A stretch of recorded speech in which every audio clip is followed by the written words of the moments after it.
I think it is very difficult to prove these allegations about this election malpractices, because the complaint against electronic voting machine is there. I'm not talking about the voting machine. No, I'm not talking about that.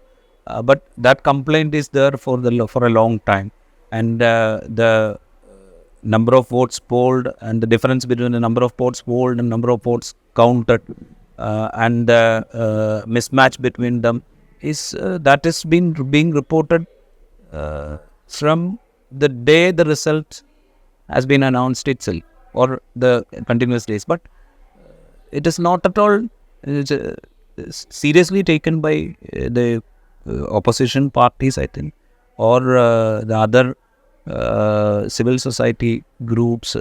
So it is very difficult to prove this allegation, I think. Okay. Now, let me put these 2 or 3 things to you. One, the way election commissioner has resigned, and 2 election commissioners were appointed by eliminating the role of the Chief Justice of India with an ordinance. Is that fair? Number 2, what is the logic of the phasing of the elections, of the polling? Now, with 39 seats in Tamil Nadu was to poll in one day. 40 seats, 42 seats, Bengal, Bihar, and 48 seats in Maharashtra. They go to poll in 5 to 7 phases. I can understand many phases in UP because it's a large state, 80 seats. But similar number or even smaller number, for instance, Andhra Pradesh 25 seats. Andhra Pradesh 25 seats goes to poll in one phase. Karnataka 26 seats. 28 seats. 28 seats. It goes to poll in 3 phases. Why? I mean, is there a logic? That's one. No, I completely agree. I mean, we just can't summarily say this is a fraud. But the point is this. I want satisfactory answers to these questions. Definitely, the poll schedule is clearly for to take advantage for the BJP or Narendra Modi. That's one. And arrest of 2 chief ministers, the electoral bonds. You know what happened in Chandigarh mayoral election? Yeah. What happened in Surat Lok Sabha election? The main opposition candidate's nomination was rejected on technical grounds, and all the other candidates who filed their nominations were forced to withdraw. And it was the BJP candidate was elected unopposed, unanimous. This is okay. And we have come up to the poll phase. Now, it has never happened that 17C was not diverged by the Election Commission of India. Now, Election Commission of India goes to Supreme Court and says that there is no need to do that. The point is, you've done it in all the elections. Even 19 you have done it. Why are you not doing it now? One. The second thing, these are the questions that need to be discussed and satisfactorily answered. The other thing is that the first phase got over, and you've given the provisional figures at 7 o'clock and 8:45 or 7:30 or 8:30 was whatever in all the phases. And normally, the norm in all the elections so far is that within less than 24 hours or within 36 hours, the final figures of gross voting as well as the percentages are put on the website, or, the election commissioners come and hold a press conference and declare. This election, the election commission has not held a single press conference. One. They have not declared even the percentage of polling, even for 11 days. After 11 days, they have done. Second phase, even today, there is no declaration. Third phase, fourth phase, fifth phase, sixth phase, seventh phase, 3 days, 4 days, 5 days after, they have done. Why? This question also have to be answered satisfactorily. Now, the other point is that, you see, as you said, probably there was always a difference between the votes polled and what they declared and the votes counted, but that has never ever exceeded 1%. In the case of Odisha, it was 12.5%. 12.5%. In Andhra Pradesh, again 12.5%. 12.48, 12.45 or something like that. But roughly it is about 12.5%. What I want you to imagine is this. Now, the polling is scheduled to end at 5 o'clock, and the returning officer can extend it by 1 hour up to 6 o'clock. And the rule says that whoever has reached the premises, they can all exercise their franchise, even if it is an hour late or 1 hour late or 2 hours. Okay, I understand. So what you have announced at 7 o'clock or 7:30 or 8 o'clock can be provisional, because there may be some other people also waiting, and you need to allow them to vote, and then you get the final freedom. Okay. Now, with this kind of digital India, and electronic voting is not even in manual counting. You can't say that we don't have the figures. Yeah, whatever you have it. And every 2 hours you are supposed to report. Now, the point is this. Now, if 10 lakh votes are polled till 5 o'clock or 6 o'clock, can you imagine another 12% votes being polled in just 1 hour's time? Is it possible? Because to cast a vote, it takes at least, if you go very fast, it takes a minute. Yeah. So which means if you are thinking of 86,000 votes, so 1,20,000 votes. I think it will take more than 1 minute to complete the entire proceeding. Isn't it? Even if you want to reduce that to 1 minute, to poll 86,000 votes takes how long? Extra.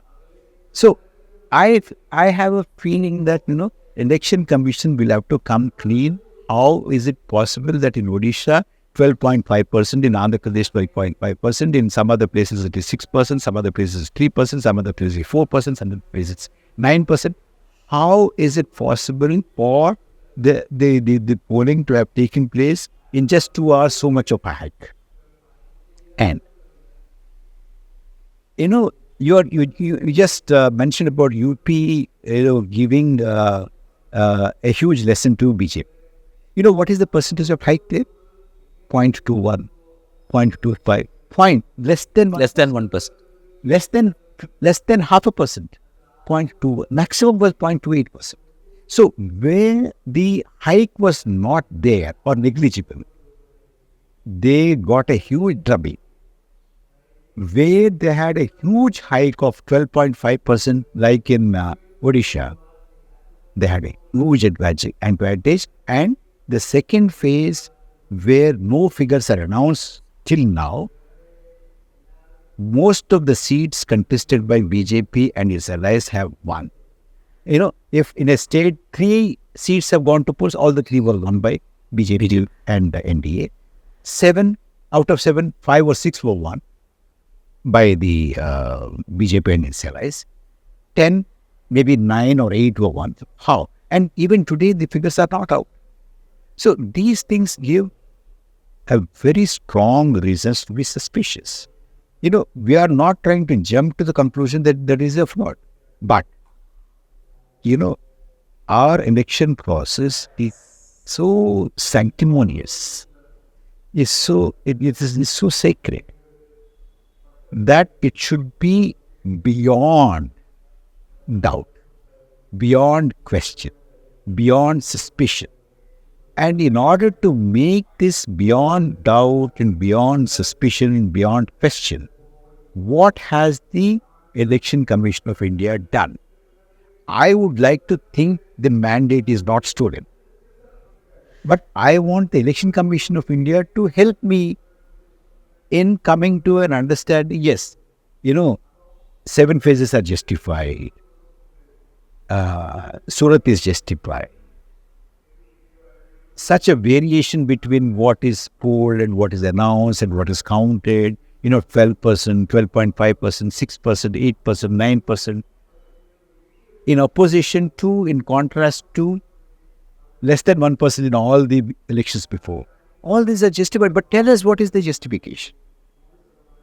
Until that justification is given, the doubts will lurk And there are people, I'm not one of them, of course, but there are people who, on the basis of these kind of suspicions, there are people who say that this government is an impostor government, that this government is an inauthentic government, that this government is an illegitimate government, this government has no mandate, that this party and this ruling coalition has stolen the mandate.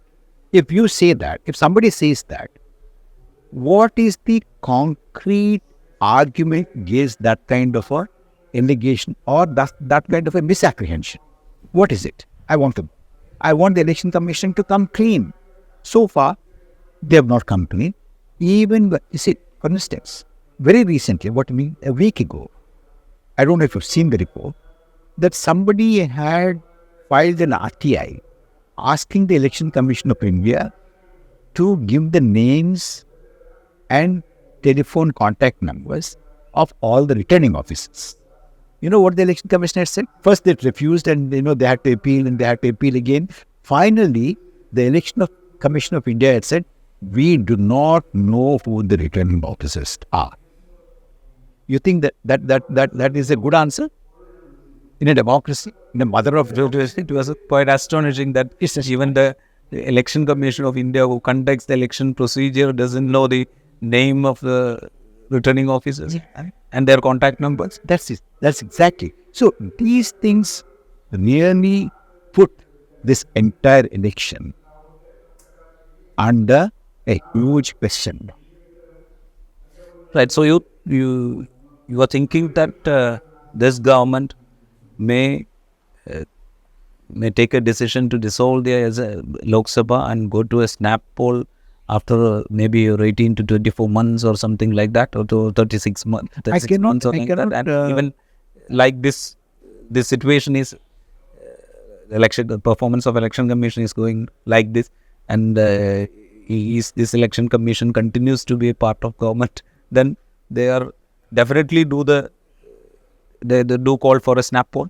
See, Election Commission, for all practical purposes, has become a government department.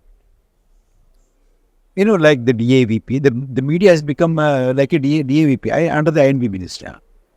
And the Election Commission probably has become a department under the Prime Minister's office or the Home Ministry or some other thing. Because the appointment is like appointing the Secretary of the government. It's completely under the discretion of the government. Now, that is what has happened in the process of the appointment of the Election Commission. The Supreme Court, this role is out completely. So, if those things are in place, and if this push goes, and if there is some kind of opposition from the allies, I cannot hazard a guess on the timing, but my feeling is that this government will go for a midterm election, dissolving the 18th Lok Sabha. So therefore, my strong feeling is that this government is unlikely to last. This Lok Sabha is also unlikely to last its full term. Right. I would like to come to the recent development also. Latest development, I think. The Hindenburg report, in its new report, accuses that the SEBI chairperson, Madhavi Puri Butch, has bought shares in the shell company of Adani Group. And that is why the earlier allegations against Adani was not being probed by the SEBI. What do you think about this Hindenburg's continuous allegations against Adani Group and now against the SEBI chairperson? The question has to be this. The question is, why do you think Hindenburg's continuous allegations? The question should be, why is the Government of India or SEBI or RBI or the statutory bodies, why are they not, or any government agency, with the CBI, the ED, they've all been involved in one form or the other at one point of time or the other. Why are they not probing this to its logical conclusion and giving a report? Because the Supreme Court's order contains a very important sentence. saying that the ED investigation has hit a wall. Why? How can that be? Why does it happen only in the case of the Adani transactions? Well, the SEBI or chairperson of the government might say something, but in such things, a very transparent, impartial investigation needs to be done. And the earlier allegations of Hindenburg against Adani were not satisfactorily answered. They were not satisfactorily proved. Even earlier allegations or charges against Adani operations were not satisfactorily proved. Why are they not satisfactorily being proved? That's the question. And we know very well the kind of favors that Adani Group has been getting from this particular regime. Even the Bangladesh angle of, Adani angle of the Bangladesh crisis is also something which is very prominent in the entire thing so far. So, in this whole thing, the government will have to come clean. The agencies are now under probe, under test. Are they doing it impartially? Are they doing it transparently? Are they going to the logical end of it? They are not. The allegation against Adani Group by Hindenburg is that they are routing money through shell companies. That is clear case of black money, I think. And here also, they says that SEBI chairperson invested around $1 billion or something, around 80 crore rupees or something in the shell company of Adani.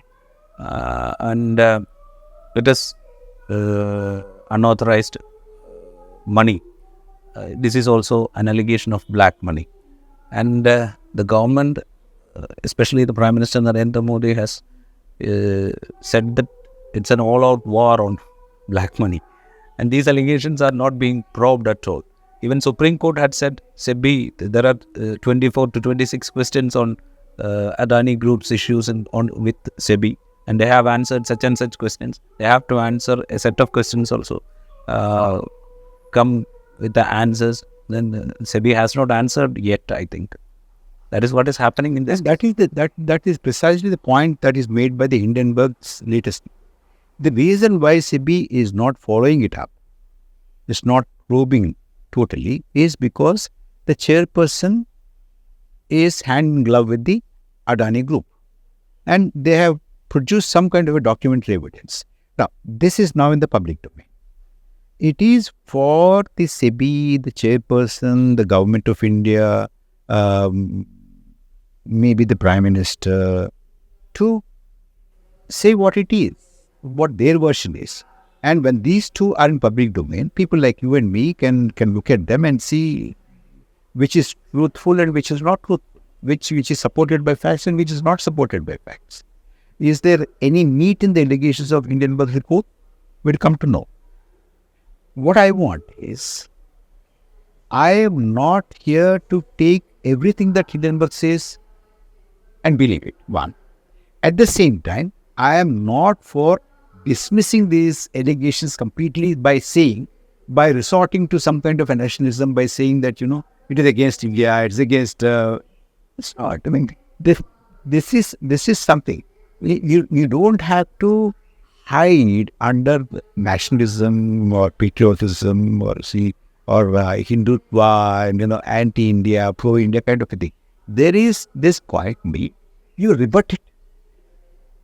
Satisfy me. Satisfy the civil society.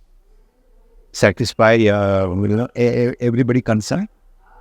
Rebut those charges. Or if there is an element of truth, act on it. Right. Finally, your favorite area, economics.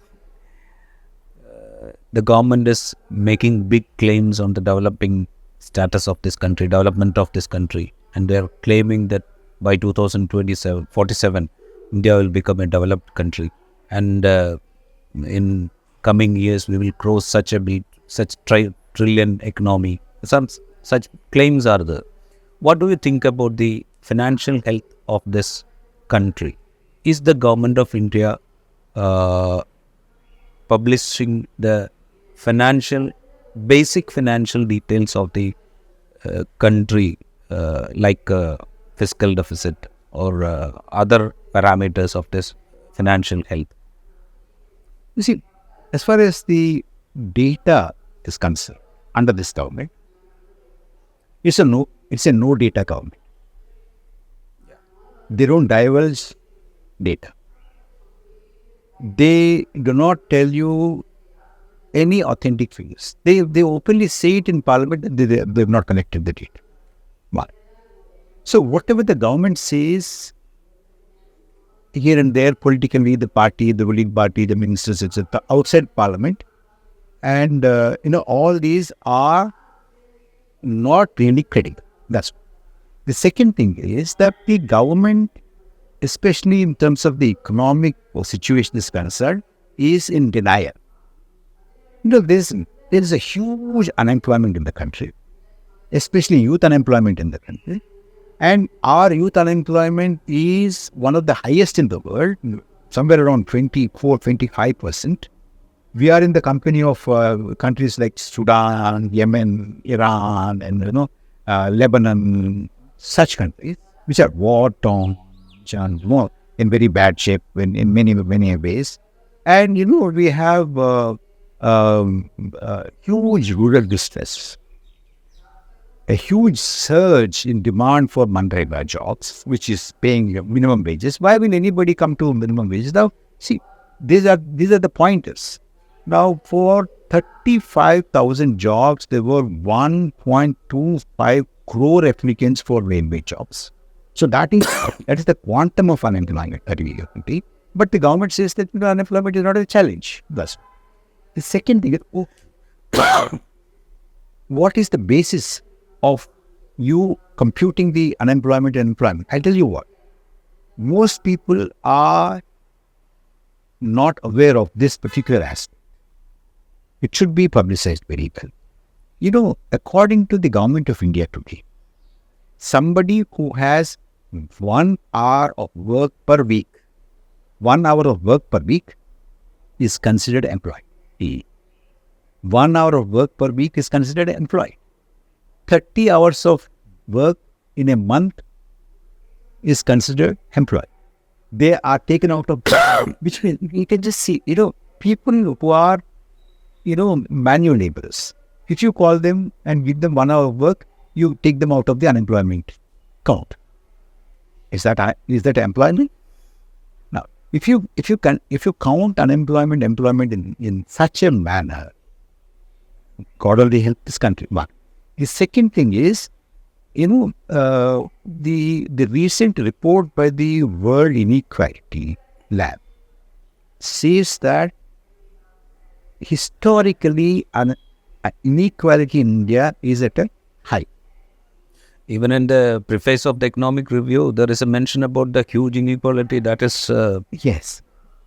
What did the government do to address it? Which means, on the one hand, you have large amount of inequality where 20% of the income is cornered by 1% of the population, and 40% of assets in the nation are owned by 1% of the population. And more than 50%, 60% of the people are either, in penury or dependent on, on the one hand, you say that, you are the fastest growing economy. On the other, you give free ration of 5 kilos food grains to 82 crore people, which means that under this regime, you made 82 crore people fragile, their lives fragile. I've heard government ministers talk about under... And the Prime Minister has the proud moment of saying that we are extending this scheme. Yeah. Say, giving 5 kg to 82 crores for another 5 years. Instead of saying that, nobody needs a free ration in our country. In our country, everybody has a job, everybody has an income, everybody can earn respectfully, everybody can, feed themselves and buy things that they want from their own income. They're saying that we are giving free ration. So, a country which, on the one hand, tries to project that it is the fastest way, it is fifth largest economy, also gives 82 crore people free ration of 5 kilos. One. The second thing is, you see, we have size.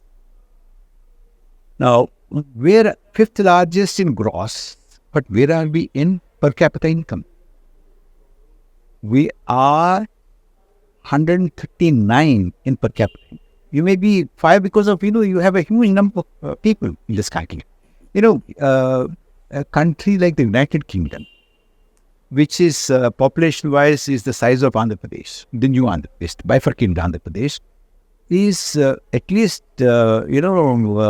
maybe even 10, 15 times more in terms of per capita income of 140 crore people. What does it indicate? So there is some kind of a lack of understanding, denial on the part of the Government of India about the economic situation. It's very clear. The economic situation in this country is so fragile. It's so fragile. With this kind of inequality, with this kind of a poverty, with this kind of a flaunting of wealth by rich people, look at the kind of weddings that we have witnessed in the recent past. What does it show? And you have world's highest percentage of malnourished children, stunted children, and women. The recent survey from the model state of Gujarat says that out of 5 children less than 5 years, 3 out of 5 is undernourished. So, isn't the economy fragile? What are we showing or what are we seeing in order to think that India is now strong? But a large number of people are unemployed, especially youth are unemployed. The ILO report says that, of the entire unemployed people, 83% are educated young people. What does it show? Does it show a strong economy or a fragile economy? To me, it shows a fragile economy. Right. The last final question. The political and economic situation that you have elaborated during this conversation, what is the position of opposition forces? Is that strong as you expected? And is it working with a vision after the 2024 elections? If you look at the parliament performance, some people say that, it's very good. But you see, this country needs more of feet on the ground activity, not speeches in the parliament. You have to politicize the people about the dangers to its economy, to its secular family, to its diversity. What are the threats to the constitutional values? My point has been this. It's very simple. That there has been an effort to turn India into a Hindu majoritarian state and make both economically and politically and socially an unequal society. This effort has been on for the last 100 years. There is an army working in order to make India into a majoritarian Hindu state against the constitutional values. My question is, if there is an army working against the constitutional values, where is the army working for or in order to defend the constitutional values? And if the political parties are not making an effort to make themselves into that army or create such army to defend secularism, to defend democracy, to defend tolerance, to defend federalism, to defend diversity, to defend pluralism, how does it matter if you have given a wonderful speech in Parliament or in your state legislatures? What I feel, I'm not,